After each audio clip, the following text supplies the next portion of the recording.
¿Qué tal? Muy buenos días. Bienvenidos a la emisión de Semesatel de este miércoles 14 de mayo. El día de hoy tendremos conferencias en las cuales participarán el Instituto Nacional de Pediatría, el Instituto Nacional de Medicina Genómica y el Hospital General de México, Dr. Manuel G. González. Comenzamos.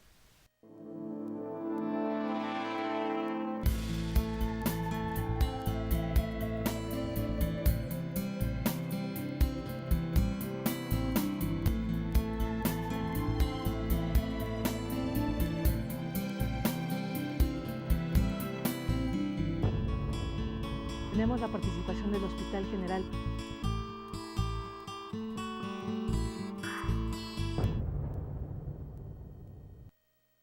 Tenemos la participación del Hospital General Dr. Manuel G. González. En esta ocasión, la doctora Ana Cristina King Martínez nos viene a presentar el tema pie diabético. Adelante.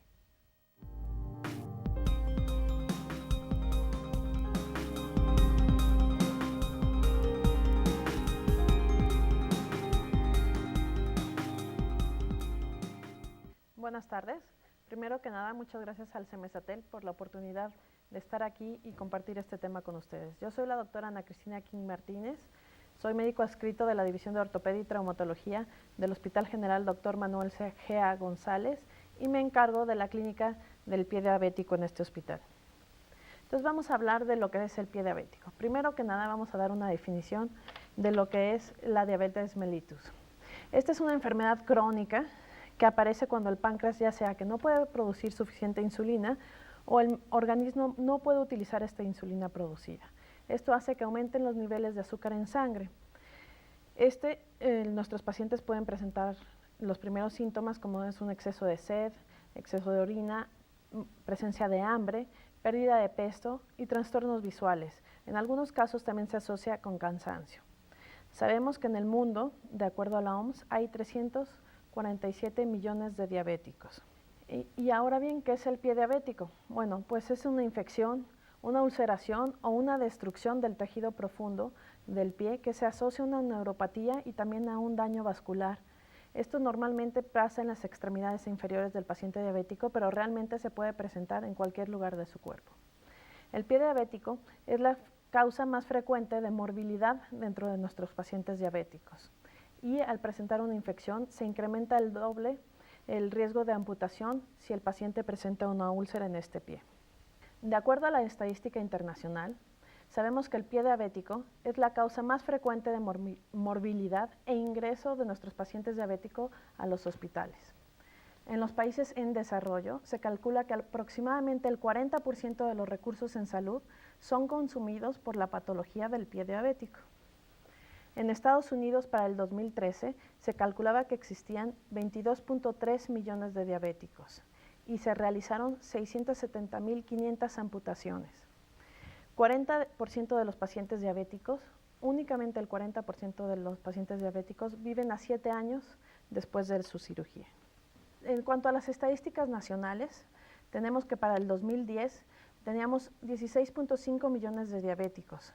De estos, el 35% ignoran que están enfermos. De acuerdo a datos que nos proporciona la Secretaría de Salud, en 2013 se realizaron más de 75,000 amputaciones. Esto es 20% más que en el 2012, lo que muestra una estadística que va en aumento por esta patología. En cuanto a la epidemiología que tenemos en nuestro hospital, bueno, si ustedes ven, durante los últimos años donde hemos llevado cierta estadística, hemos presentado un incremento en las amputaciones durante 2011 y 2012 y hemos logrado, mediante la instauración de la clínica del pie diabético y un manejo multidisciplinario, poder disminuir la presencia de las amputaciones en nuestros pacientes diabéticos. ¿Y ustedes cuántos pacientes piensan que después de una amputación se pueden rehabilitar? Una amputación por un pie diabético, pues desgraciadamente es 1 de cada 10 de nuestros pacientes. Y otro problema es que solo el 30% de estos pacientes que se van a rehabilitar usan una prótesis adecuada. Las imágenes que tienen aquí son de las prótesis con las que acuden nuestros pacientes a consultas de control en la clínica del pie diabético. Y esto desgraciadamente es solo la punta del iceberg del problema. Sabemos que hay un subregistro de la patología. Sabemos que no podemos atender a todos los pacientes, los hospitales están llenos y muchas veces la atención se prolonga para estos pacientes. Las hospitalizaciones son largas, son costosas y los pacientes presentan un mal pronóstico debido a muchos factores, entre ellos que son pacientes crónicos que han presentado un mal apego a su tratamiento, tienen un desconocimiento de lo que es su enfermedad y finalmente tienen una negación a la importancia de su patología. Sabemos que los costos son elevados tanto para el paciente, el familiar y para el hospital. Y muy importante, tenemos una falta de prevención muy profunda de este tipo de patologías. Entonces, bien, podemos ir siguiendo un diagrama de cómo se presentan las patologías en la diabetes. Tenemos que la diabetes va a causar una hiperglicemia. Al mismo tiempo puede estar acompañada de una hiperlipidemia. Y esto va a causar una neuropatía. En primera instancia, esta neuropatía puede ser motora. Cuando tenemos el problema de la neuropatía motora, vamos a tener una pérdida del balance, muscular. Esto nos va a causar que tengamos ciertas deformidades, como las que pueden ver en las fotografías, que son el hallux valgus, los dedos en garra, y que nos vaya favoreciendo la formación de hiperkeratosis. Esto también nos va a causar la rigidez de las articulaciones y a su vez el aumento en ciertas áreas de presión. Sabemos muy bien que las hiperkeratosis o los callos en las zonas dorsales del pie son debidos al roce del zapato, pero las que tenemos en la planta son debidas a zonas de hiperpresión. Ahora bien, si seguimos en este esquema, la neuropatía sensitiva, ¿qué es lo que vamos a encontrar?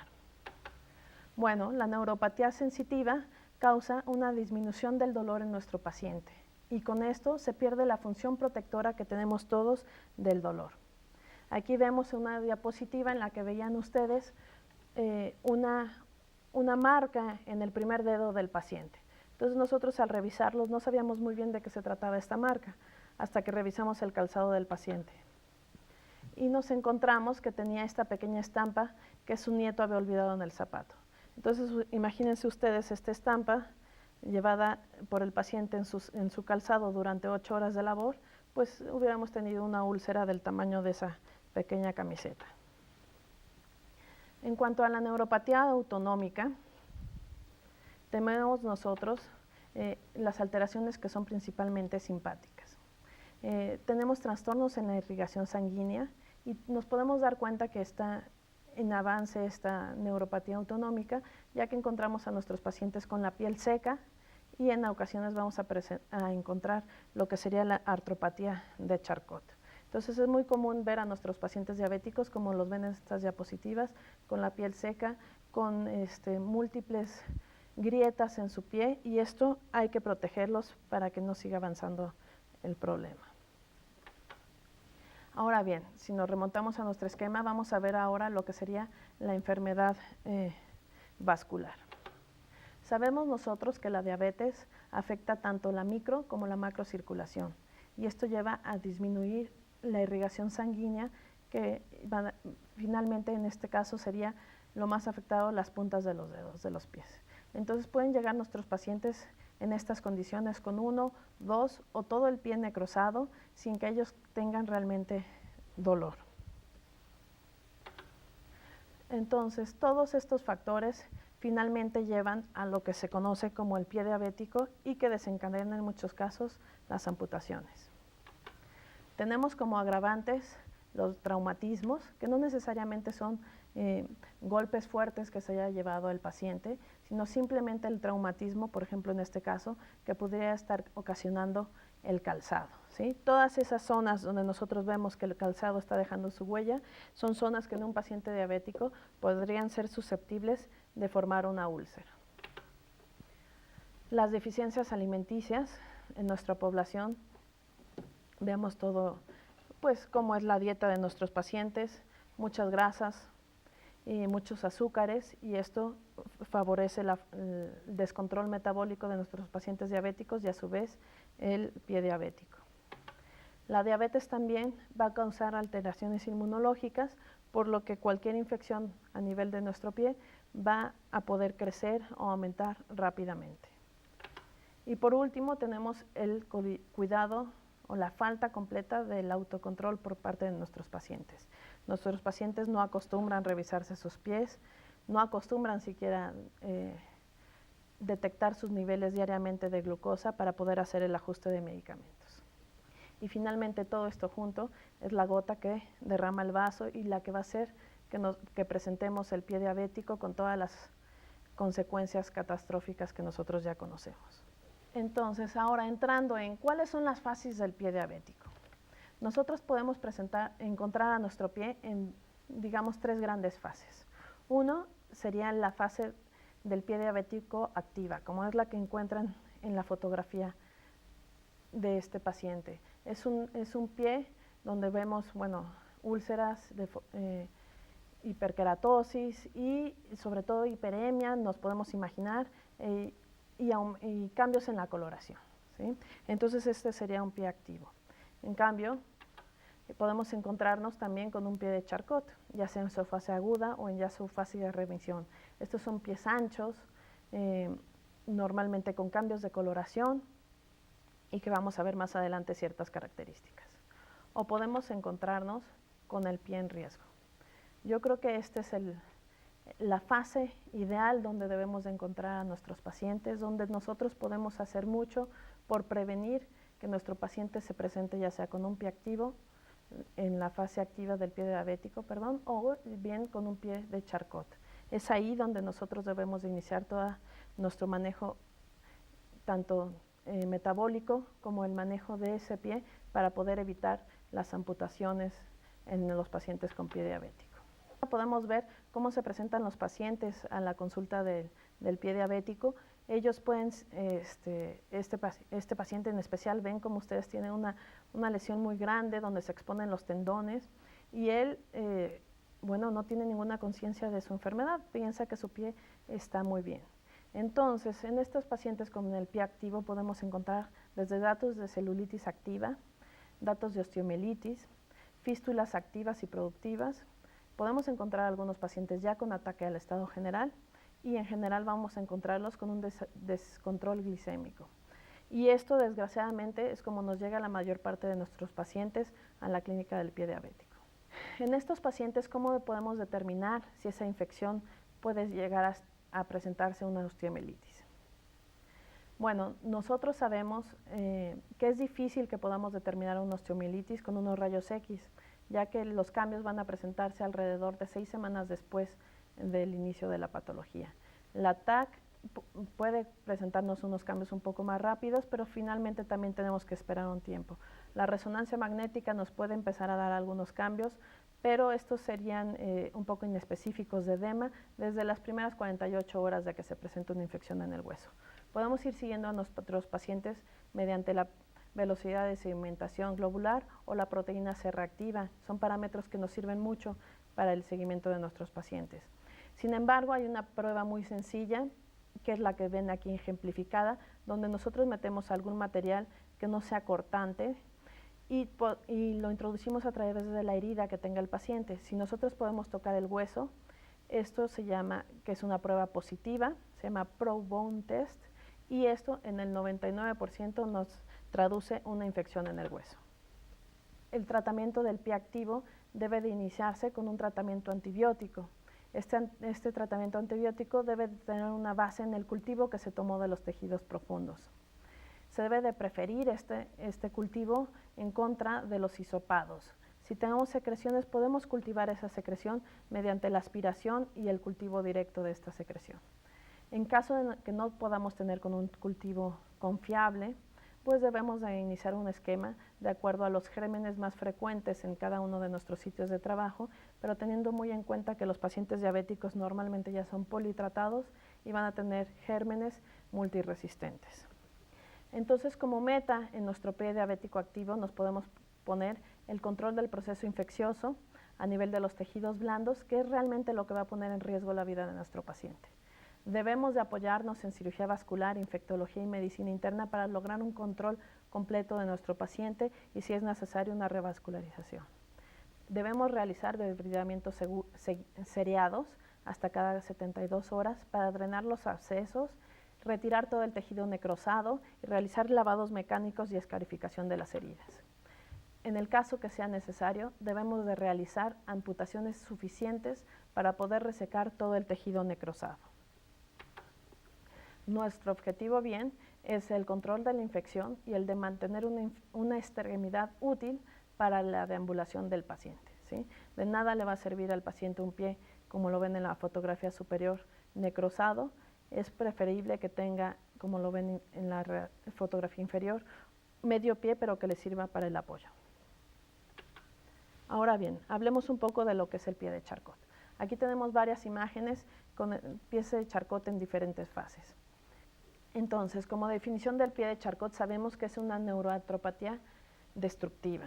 Esta no se encuentra limitada al pie, también se puede presentar en el tobillo, en la rodilla, en cualquier otra articulación de nuestro cuerpo.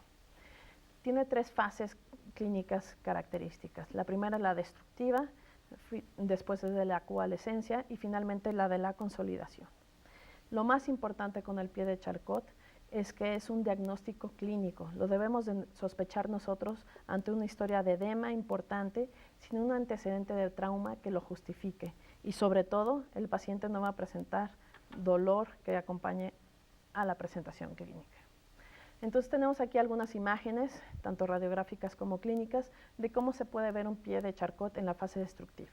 Vamos a tener edema, eritema, aumento de la temperatura de este pie. Podemos ver en las radiografías destrucción ósea activa, desmineralización y fragmentación de esos huesos, ¿sí? En esta fase lo importante es detener esa destrucción, entonces debemos de dejar a nuestro paciente sin apoyo por muchas veces más de 3 meses y debemos de ponerlo en algún aparato que impida su deformación. En la fase de coalescencia es cuando ya pudimos detener esta fase de destrucción, ya el pie se está empezando a ver menos edematizado y en la radiografía podemos ver ya cierta neoformación ósea y cierta reacción perióstica. Finalmente tenemos la fase de consolidación, donde ya vamos a ver deformidades estructuradas. En los rayos X ya podemos ver ciertos callos óseos y una consolidación ósea completa, ¿sí? Son los pies cuando ya se encuentran deformados, que vemos un antepié ancho y en donde debemos de evitar sobre todo que no presenten úlceras a nivel de las deformidades que se adquirieron con ese pie de Charcot. En cuanto al tratamiento, como les decía yo, en la fase aguda es el no apoyar hasta la disminución completa del edema. Metemos a nuestros pacientes muchas veces en implementos como son los que ven en las fotografías de férulas inmovilizadoras de tobillo o bien dentro de yesos circulares para evitar que se deformen. Debemos de evitar a toda costa las punciones, ya que eso nos va a favorecer la infección de este pie diabético. Y en los pies de Charcot no recientes debemos de tener un control de las secuelas, de las deformidades que se formaron, ¿sí? Nuestro paciente que haya presentado una deformidad de Charcot debe de deambular ya siempre con un zapato en suela de mecedora. Y muy importante es insistirle a estos pacientes que deben de tener siempre un control glicémico estricto. Ahora hablemos de nuestro pie en riesgo. Como les decía yo, creo que es el paciente donde debemos de tener más cuidado en nuestro pie. En los pacientes diabéticos es donde podemos incidir con más fuerza y donde podemos evitar en muchos casos las amputaciones. Este pie en riesgo es aquel pie de un paciente diabético que presente hiperkeratosis, deformidades o úlceras, o bien la historia de haber presentado alguna úlcera. Esto viene acompañado de la neuropatía sensitiva y motora que ya vimos, de enfermedades vasculares, de anomalías en toda la marcha y la postura de nuestros pacientes y ya muchas veces de deformidades estructurales y claro, de calzados que no son los más indicados para este paciente. Entonces aquí nuestra mayor labor debe de ser en cuanto a la prevención. Debemos de tener una vigilancia diaria de nuestros pies. Debemos de enseñarle al paciente que ya sea él o alguno de sus familiares debe de realizar diariamente una exploración de la planta del pie. Ya sea que lo realice el propio paciente con un espejo donde pueda revisar él su planta o bien, como les decía, que lo realice un familiar. Si el paciente va a tener un calzado nuevo, esta exploración se debe de realizar después de 1 hora de uso de este calzado. El uso de calcetín debe de ser siempre de fibras naturales y de preferencia sin costuras o bien con las costuras hacia afuera. El calzado nuevamente debe ser adecuado, ancho, amplio, con una suela también que le amortigue el paso a nuestro paciente. Debemos de indicarle cuáles son los ejercicios de rehabilitación, que son los que ven básicamente en las fotografías, donde ellos muevan cada uno de sus dedos con ayuda de sus manos. Los muevan, los doblen, los estiren y vayan en contra de las deformidades que tenemos en el pie. Debemos de utilizar ortesis en el caso de ser necesario y una valoración anual, como mandan a los pacientes diabéticos con oftalmología, deberían de mandarlos también con el ortopedista para valorar todo esto.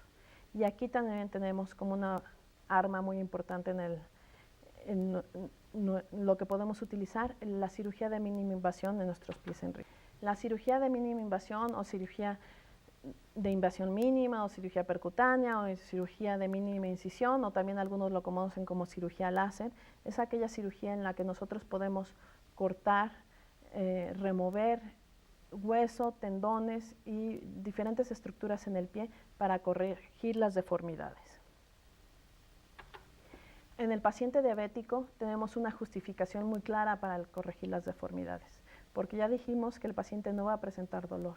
Entonces el paciente no va a acudir a la consulta porque le moleste la deformidad o el dedo engarra, sino aquí debemos nosotros saber que un trauma repetitivo causa una inflamación que puede llevar a la necrosis sin que haya una isquemia necesariamente de esa extremidad. Esto es un trauma repetitivo con el calzado o con el suelo, puede causar el que ese paciente presente una necrosis. Entonces, nosotros basamos nuestro tratamiento ortopédico para la corrección de las deformidades en aliviar esta presión. Ya les había comentado yo que las úlceras plantares normalmente se deben a un aumento en la presión en ese sitio en específico, en cambio las úlceras dorsales son causadas por el calzado. Entonces, cuando el paciente tiene una úlcera dorsal,